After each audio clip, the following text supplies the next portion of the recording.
Kaugnay pa rin ang re-investigation sa pagdukot sa aktivistang si Jonas Burgos. Makakapanayam natin live dito sa studio si Ginang Edith Burgos, ina ni Jonas Burgos. Magandang umaga po, Ms. Edith. Magandang umaga, how are you? Thank you for having me here. You're welcome. Itong si Pangulong Aquino mismo nag-utos sa NBI na mag-re-investigate itong kaso dahil meron daw bagong ebidensya na kayo mismo ang nagbigay sa pamahalaan. Pakipaliwanag lang po kung ano itong ebidensya at saan po nanggaling. Obviously, hindi ko masabi kung sino ang source. Baka madukot din eh. Okay. But yes, we have new evidence at sinumit namin sa Supreme Court, no? And with due respect to the Supreme Court, because they also got evidence before, which was given to them for their eyes only. Ito pong ebidensya, sinumit namin in a sealed envelope na sila lang pwede po magbukas. Bakit po sa Supreme Court at hindi halimbawa sa NBI na mag-re-investigate nito? Kasi dati na talaga nang hinihearing yung aming case ng Court of Appeals. Sila ang may hawak nung petition namin for the writ of amparo, and it's a consolidated case talaga. And the Court of Appeals has already finished its investigation, its hearings, and has submitted its resolution and recommendations to the Supreme Court. So it's now in the hands of the Supreme Court. Kaya sa kanila po namin in-address yung petition. Okay, yung isa sa mga bagong lumitaw na ebidensya is quite dramatic, itong litrato ng anak ninyo, si Jonas. Of course, we cannot ask kung kanino nga nanggaling, but how do you know na ano na siya noon? Nasa kamay na siya ng mga dumukot sa kanya? Well, I confirmed the identity. Totoong si Jonas po yung nasa litrato. And this was what was told to us by the source. Okay. And the picture itself obviously speaks for itself. Okay, nakikita ngayon sa monitor, yung litrato mismo. And then yung handkerchief sa kanyang leeg ay ginawang, sa tingin nyo, naging blindfold yon? Palagay namin yon. At saka may markings pa nga siya dyan sa mata na dahil dun sa piring. Okay, so una nyo nakita to, ano po yung naging reaction ninyo? Well, first I was stunned. Siyempre, hindi ako makareact, kasi sa litrato lang makikita mong pinahirapan na yung bata. At hindi ganyan ang look ni Jonas. Dito, para siyang bewildered, para siyang dazed. At ang dami nang naglaro sa isip ko at mahirap tignan yung litrato. Pero kailangan siyang hanapin. So, kahit mahirap, nirelease namin ito. So, mukhang itong litrato parang mugshot, for identification purposes. So, mukhang may organized effort behind this, You've been asserting na yung militar ang dumukot sa kanya, and then you have even identified particular personnel involved, And then, so, how did you come to these conclusions? Totoo po yun. How you see, from the very start, I was very, very careful because I also do not want to be unjust to others, Kahit na naka-uniform ka o hindi man. And I was able to say that the military was involved only after we were able to get evidences, tulad ng car plate. Na-trace namin yan dun sa loob ng So may mga witnesses kasi just to refresh our viewers' memories, 2007 to nangyari, April 28, Evergotesco Mall, a very public place. So I suppose maraming nakakita nitong insidente. So I suppose na nakausap yung mga ilang saksi, kaya niyo nalaman kung ano yung number doon sa plaka. Nakuha namin ito sa isang security guard. Na isinulat niya yon, TAB 194. Tapos yung family ang nag-investigate, hinanap ito at na-trace namin, nakakabit ito sa isang vehicle involved in an illegal logging case. Kaya itong vehicle mismo nasa loob ng camp sa Norsagaray. What kind of camp? It's a military camp. On top of a hill. It took us several hours bago kami papasukin. Finally, nung nakapasok kami, nakita namin na strip na talaga, skeletal na yung vehicle na ito. Doon nakakabit yung car plate na yan. A few steps away from the headquarters. 10 steps away. So you would think na malakas na ebidensya yon. Nakuha yung plate number mismo at may nakakita na doon sinakay si Jonas. Yes, may at na-trace doon sa military camp. Pero hindi yung vehicle na yon. Ang ibang vehicle ang ginamit, kinabit lang yung car plate.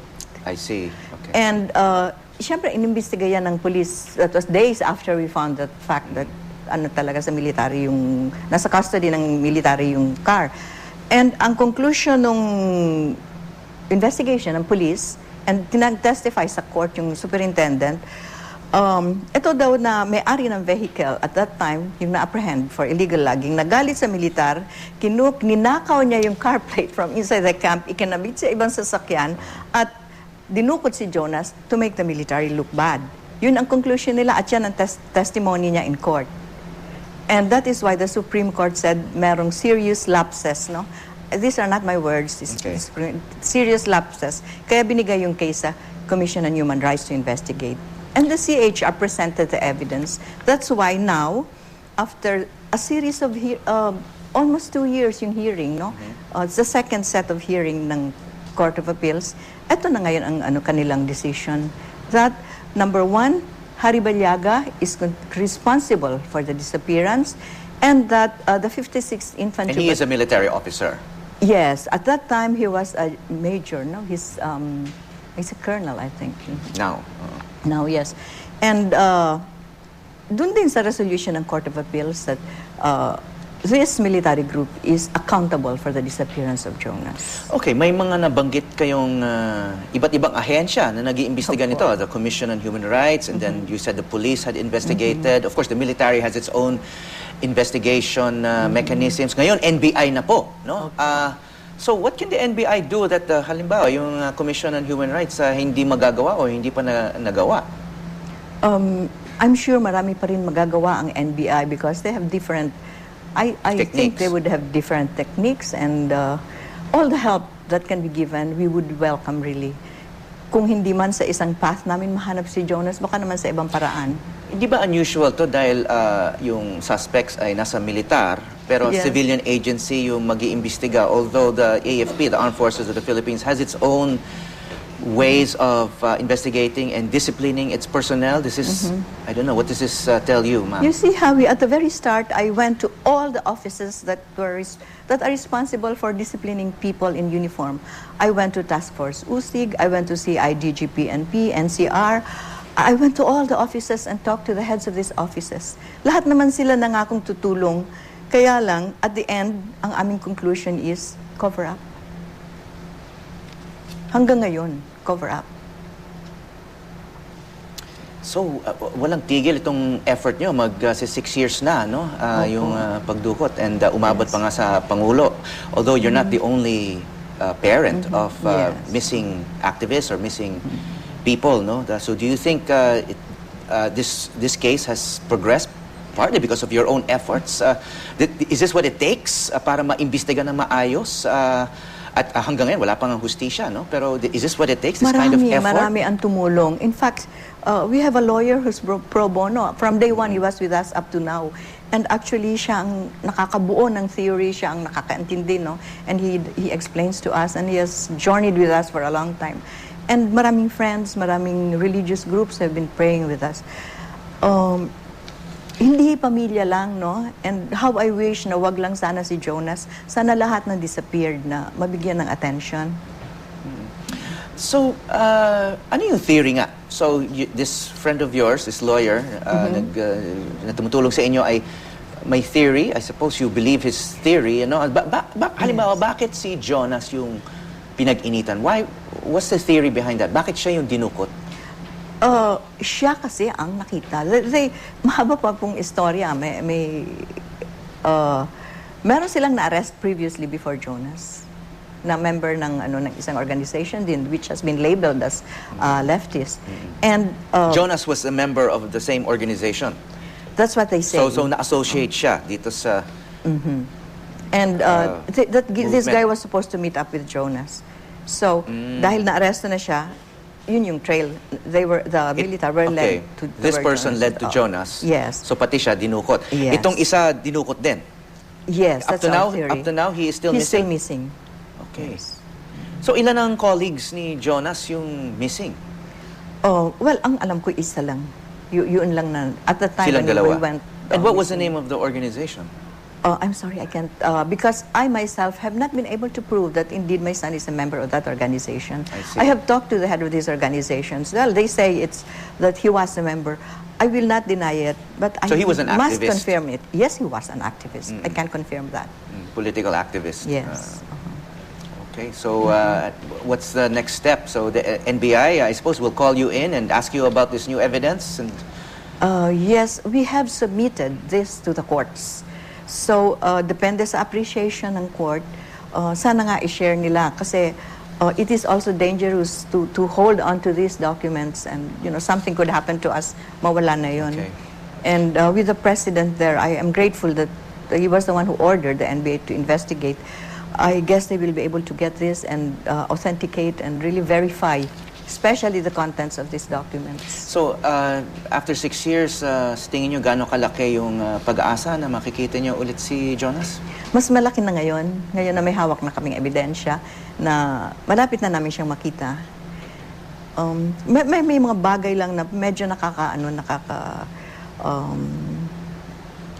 which give me disappointment and frustration, especially statements of heads of agencies now, like the head of the PNP who said that ang decision ng Court of Appeals baka produkto lang ng imahinasyon. I think it's a very dangerous statement coming from somebody in that kind of position. Kasi kung hindi ka naniniwala sa decision ng isang the Court of Appeals who has heard this for so many years already, sabihin mo imahinasyon lang at yan ang message na ibigay mo sa tao, paano mo marerestore ang faith ng tao sa mga institusyon sa Pilipinas? Kung ganun.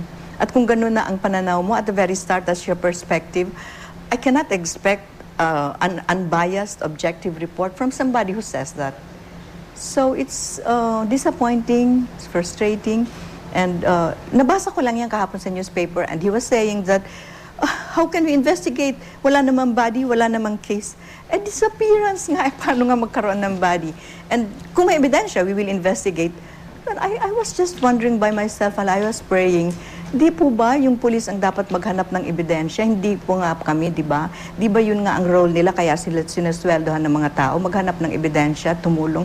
Ba't inaasahan nilang pamilya ang maghahanap ng ebidensya? Hanggang saan lang ba ang resources ng pamilya? This evidence, set of evidences, fell on our laps by God's grace. I think it's a blessing. Hindi po namin yan hinanap, binigay lang sa amin yan. Okay.